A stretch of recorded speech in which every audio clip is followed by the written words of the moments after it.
Aujourd'hui, c'est la mise à l'eau du 60 pieds IMOCA Newrest Matmut. Après 3 mois de chantier et de fiabilisation, on a sorti le bateau du hangar ce matin, on a sorti le mât également. Le bateau a été posé sur sa quille, il va être ensuite mis à l'eau, le moment symbolique du bateau qui retrouve son élément liquide avant d'attaquer les entraînements et toute la préparation de cette année en vue du Vendée Globe.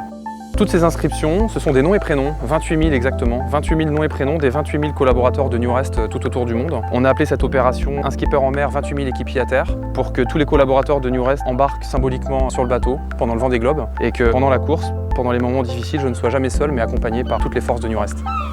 Mon histoire avec Newrest, comme toute histoire, bien évidemment, c'est une histoire de rencontre et une histoire de confiance. Plus fondamentalement que ça, on peut dire qu'il y a une vraie affinité entre l'entreprise Newrest et le projet Vendée Globe, le projet IMOCA, puisque le Newrest est une entreprise qui a grossi au fil des années et qui a su garder son âme d'entrepreneur avec des gens qui sont tous très sportifs. Et surtout, Newrest, ses fondateurs sont partis de rien il y a 10 ans et ont su s'imposer sur des marchés très concurrentiels.